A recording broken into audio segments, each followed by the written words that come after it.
Welcome to our second episode of the Cosmic Teddy Bear. We are grateful that you are joining us.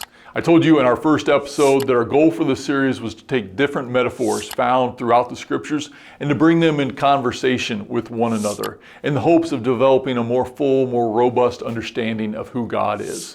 Today, the image we're going to unpack more fully is the image of God as judge. And if you're really quick, if you look around your small group immediately, you may notice that there's one or two people who are recoiling because the image of God as judge can be problematic for a variety of reasons. Most of all, in the 21st century, we know that being judgmental, it's like the worst sin a person can commit. And unfortunately, Christians have a reputation. Some of it is earned, some of it's been given to us unfairly, but we have this reputation as being people who maybe think we're a little bit better than others, of being people who look down upon others. Okay. Alrighty, well then, tomorrow is the Super Bowl. A harmless recreational event or a vicious satanic death ritual? You be the judge. It is the worst thing you can do in the 21st century. The last thing we want to do is to come off as judgmental. We know that judgment is a bad thing. Judgment is an awful thing. And yet, what if I told you, according to the Bible, judgment can actually be a good thing? Take, for instance, the most famous story of the Old Testament, the story of the Hebrew people living as slaves in the land of Egypt. Their lives are awful. They work 7 days a week in the hot Egyptian sun. Ultimately, if they mess up, they have to answer to their taskmasters, and they are punished horrifically.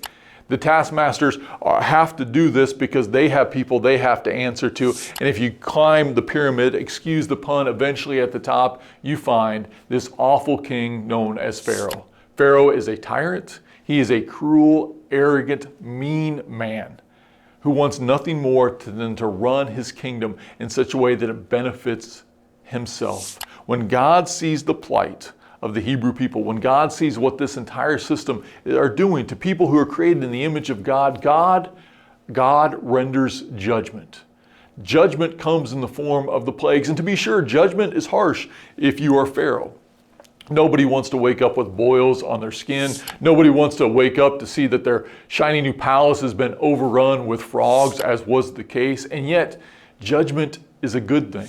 It is a good thing for the Hebrew people because without God's judgment, the Hebrew people remain as slaves in the land of Egypt. Without judgment, there is no freedom for the Hebrew people. Without judgment, there is no justice. And surely, as the people of God, we long for justice, don't we? I know I do, even on trivial matters. Like today, for instance, I was driving to work, Highway 61, driving the speed limit, I hasten to add, when suddenly somebody flies by me going 25, 30 miles an hour over the speed limit. She passed me like I was standing still. And in that moment, I felt that deep rage, that deep desire for justice. I even prayed in that moment that when I passed Perkins, I would see her and a police officer giving her a stern talking to, writing her a $200 speeding ticket, because in my mind, that would be justice. That would be fitting for that situation. So you can imagine my disappointment when I passed Perkins and there was no police officer to be found. Instead, when I finally reached the stoplight, she was already a stoplight ahead of me. There was just no justice in the world this morning. It made me angry. It made me frustrated. How much more so should Christians long for justice in the world on things that really matter? I mean, we live in a world, Lord, let's be honest, there are countries at war and their citizens don't even understand what the war is about.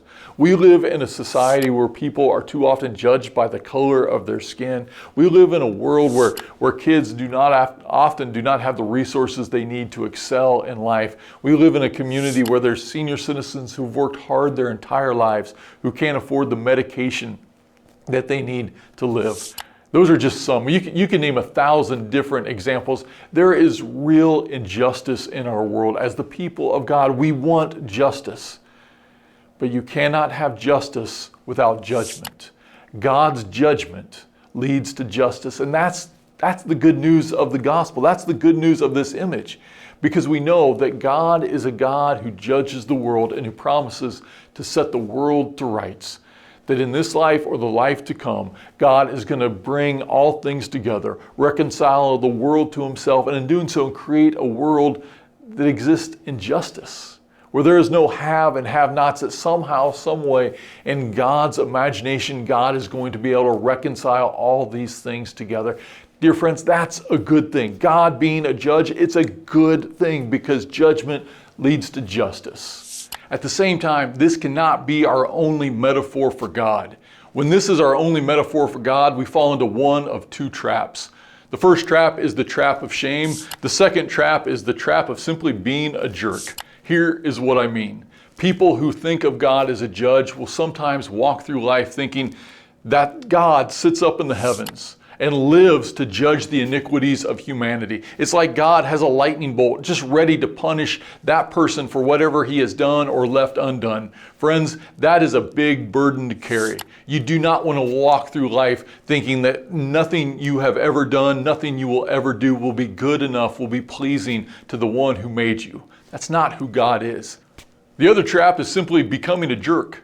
Walking through life emulating that judgmental God you imagine in your brain. It is walking through life looking at your neighbors who play their music way too loud. It is walking into work and staring at your coworkers who never work hard enough. It is interacting with your family who never meets your expectations. When your primary image of God is one of who renders judgment, we start to emulate that and we become those judgmental jerks we all resent. Instead, as helpful and as healthy and as necessary as the image of God as judge is, it needs to be balanced. It needs to be balanced with the image we find in the 15th chapter of John's Gospel. In the 15th chapter of John's Gospel, it is Jesus, the Son of God, God in the flesh himself, talking with Andrew and Peter, James and John. And he says to all of his followers, he says, "You are servants no longer. Today I call you friends." Think about what this means, that the Savior of the world, the one who is there from the very beginning, calls his followers friends.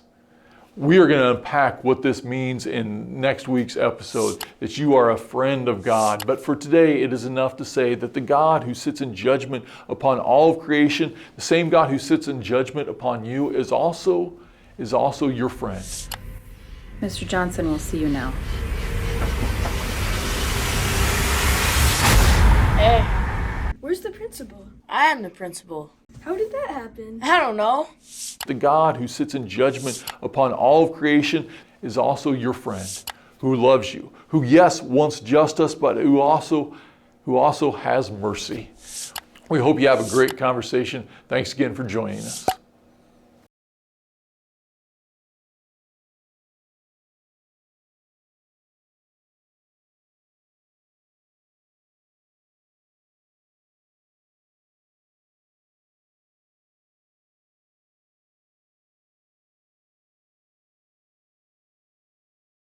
Mr. Johnson will see you now.